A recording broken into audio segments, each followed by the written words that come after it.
Ghana is facing a growing health crisis as kidney-related diseases continue to claim lives and ravage families. This has been attributed largely to limited access to dialysis and high treatment costs. Health experts have warned that the increase in cases of kidney failure, particularly end-stage renal disease, are pushing many Ghanaians to the brink. For children, the situation is even more dire. If you get 10 people who can actually pay for dialysis, there are 90 of them who will not. Even in children, it was pathetic because any child who had end-stage kidney disease died until late last year. Everybody died. If you come to her in Gawanoche, in a year, sometimes you can see 25, sometimes you can see as high as 40 children who get end-stage. And once it is end-stage, we just can't see them, they die. So it was wastage of life. When, if you have money, can save them through dialysis. Professor Samson Enchi added that Ghana's increasing exposure to heavy metals, especially in mining areas, is worsening the situation. After we are talking about this obesity, hypertension, diabetes, what is also added, we say that fueling the fire has been what we call environmental contamination. Contamination with heavy metals, lead, mercury, cyanide. So the thing about these heavy metals is that when it gets into our system, we can't excrete them, can't get out. So they build up and they damage your kidneys.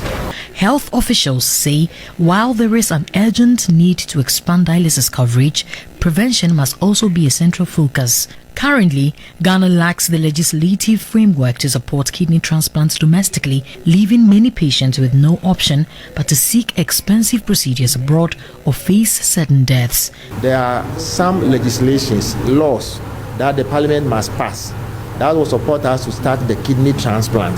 The transplant is the definitive treatment. But for now, Ghana here, the transplant we are doing is all emergencies and doesn't have the backing.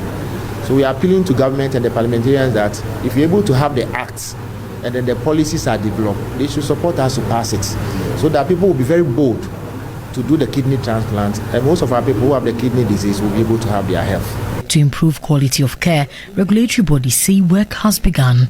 There are a number of dialysis centers springing up because the demand is there. But most of them are not being manned by qualified healthcare professionals. And in about 2 weeks, we are going to go out and certify all dialysis, both in government health facilities and then private health facilities. As kidney failure silently tightens its grip on the population, experts are calling for a national strategy rooted in prevention, affordability and legislative backing. Safa Wine, TV3 News, Accra. The minister's first stop was the emergency unit of the Korle Bu Teaching Hospital, where he interacted with the unit's head.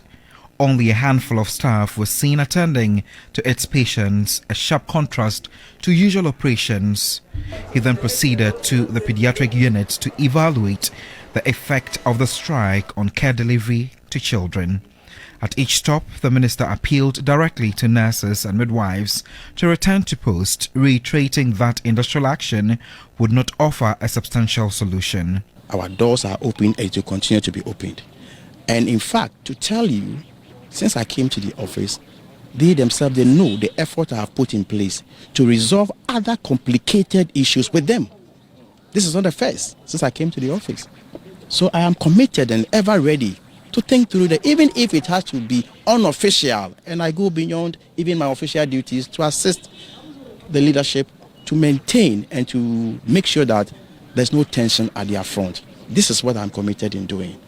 A tour continued at the Lekma Hospital, where the minister witnessed similar scenes of limited staffing and disrupted services.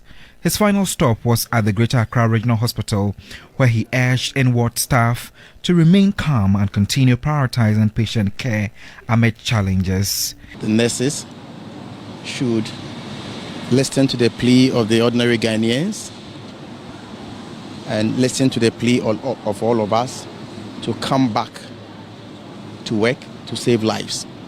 Whatever it is, we can assure them that when we sit around the table, we'll find solutions to those challenges. In wrapping up with the tour, The minister refuted claims that the ministry is attempting to intimidate striking nurses through the National Labour Commission, insisting that ongoing engagements aim at resolving the matter in good faith. Godwin Asideba, TV3.